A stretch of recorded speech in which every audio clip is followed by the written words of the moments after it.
I just recently became aware, just like within the last week, of this article out of Willamette Week. They're a news organization located in Portland, Oregon. And the headline reads, Feds issue subpoena to state agency that gave LaModa affiliated nonprofit a $500,000 grant. Okay. So basically, and this was printed by the reporter Sophie Peel. And this just came out February 12th. So today's May 1st, 2024. So this is like 2.5 months ago. This is how recent this is. So the pieces are starting to fall into place. I'm going to cover this article, and then I'm going to explain how this applies to Springfield, Oregon. Okay. So this article reads that the U.S. Attorney's Office issued a subpoena at the end of January to the Oregon Bureau of Labor and Industries, asking for records related to the agency's $500,000 grant to a cannabis nonprofit in the fall of 2022. And this was while BOLI was under the leadership of Val Hoyle. She's now a member of Congress. All right, so this is the local angle. Okay, I'm going to break it down in terms of my experience. Hoyle, Congresswoman Hoyle, lives just outside of Springfield, to my understanding. She is frequently involved with the cities. Oregon BOLI is the agency that is supposed to enforce employment law. Okay, they're the group that is supposed to make sure that employers, especially public sector, are following civil laws. Okay, and that's not just discrimination against race. There are certain actions that are protected by employment law, like whistleblowing, and it's to keep our government and to keep employers on the up and up. So there are certain things that government is not supposed to be able to retaliate against employees for, and that's one of them, is reporting illegal employment actions. Okay. And this applied to multiple of us where I worked in operations division. There were white, older, hetero men that were being retaliated against because they were involved with, through the union, they were getting involved with retaliatory disciplinary investigations. It's what the operations managers use to keep employees fearful and quiet. And it worked. It worked for a long, long time. So this subpoena, so this article says that the feds launched the investigation last summer. Okay, so this has been in the works for a while.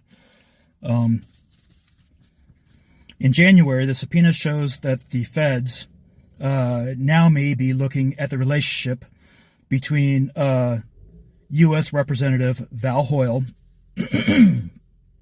as part of this investigation into BOLI. Hoyle was involved with arranging this $500,000 grant in public funds to this illicit apprenticeship operation for this cannabis nonprofit. And this was in return that people involved with this nonprofit made a campaign donation. I can't remember. It was like $20,000 or something, but they donated to Hoyle's campaign for Congress, is my understanding. And then Hoyle turned around and used $500,000 in public funds with her using her position as the labor commissioner. Okay. In the fall of 2022, to create this fake apprenticeship program using the taxpayers' money, Hoyle strayed from the usual public process to ensure that this nonprofit could qualify for the grant, even though this apprenticeship program, was never legally viable in the first place. Okay, so she started off knowing that this was not a viable apprenticeship program. So the current BOLI administration, I think her name is Christina Stevenson. She's the new labor commissioner. She is a former employment attorney. Okay, so she knows how employment law is supposed to work. So the current administration through BOLI nixed this apprenticeship program. This was after Willamette Week published their article. So this article continues. This federal subpoena asks that BOLI provide all records, including meeting notes, audio recordings, documents, and other communications related to this nonprofit for receiving $500,000 in public funds. So here's the thing. When I was employed at the city, I was a member of the city's diversity committee.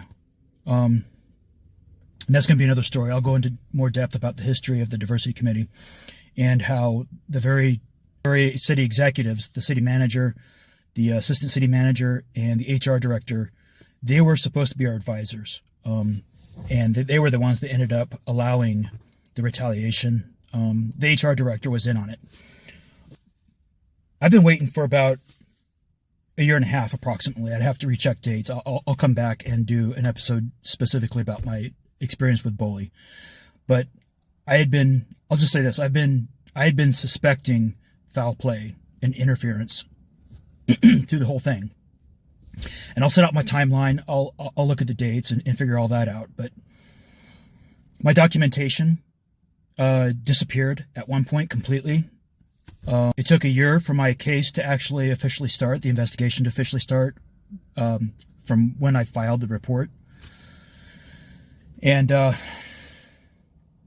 would just find out that, 2 other employees through the city around that time filed complaints.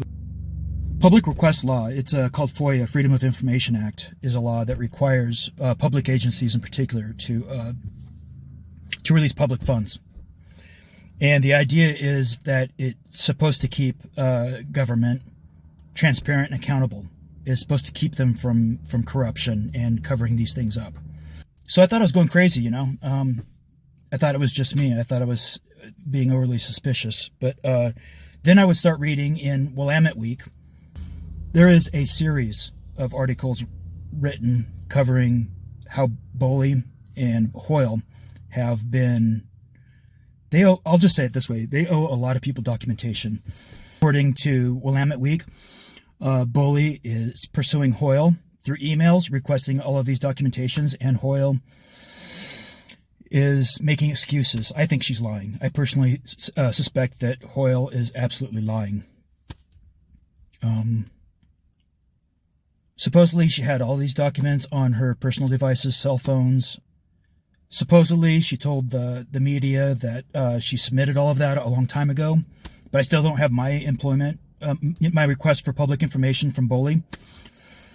I strongly suspect that she made some deals to create the apprenticeship program, publicly funded, again, for the city of Springfield in order to enforce equal employment laws. The operations division apprenticeship program wasn't legit. And here's why I say this. No other agency in the state, no other city, no other county, the state, no other agency acknowledges this apprenticeship program. They require trainings and these classes, these documents. It was all very official looking. And the operations management, the hiring manager, and the operations director went out of their way to keep me excluded from this. Even the union members, and I worked for AFSCME when I was at the city. And overall, I'm pro-union. I'm in ways to where I believe that the union I worked for had a very strong conflict of interest. They created this apprenticeship program that's not acknowledged through any other agency, poured a bunch of money into it, really official-looking documents, really official meetings. The hiring manager poured probably hundreds of hours into it, and this is a guy, he's probably making, I'm approaching 6 figures, okay? He put hundreds of hours into this apprenticeship program. Director and the hiring manager,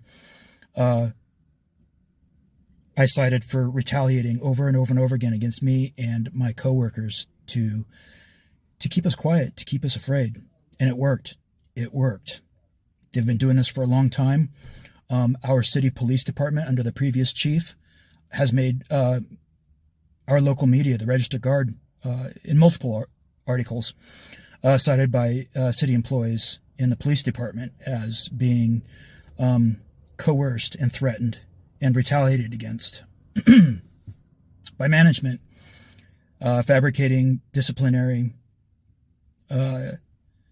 retaliatory disciplinary investigations. Okay, the HR director knew about it.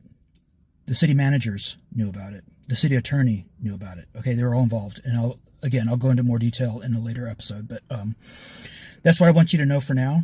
We need to take a look at that city apprenticeship program.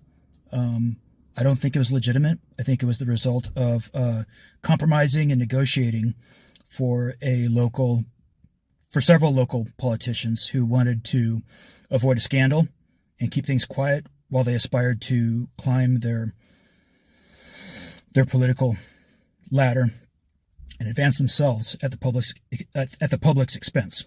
Okay, so stay tuned. I'm going to go more. I just wanted to get this out there. Please, if you have any information on this that I don't have, I'm not a journalist. I have limited investigative skills, but I'm just starting to get a big picture. I'm just starting to find out as the journalist, the media in the area unfolds, and the investigation starts to unfold on a federal level. The pieces are just now starting to come together, and I'm really starting to kind of scrutinize some of my experiences. So I'm just now starting to kind of get an idea in the big picture. So please join me on this path. I don't want this channel to be just about this, but right now this is super pressing. This is what I need to get out there.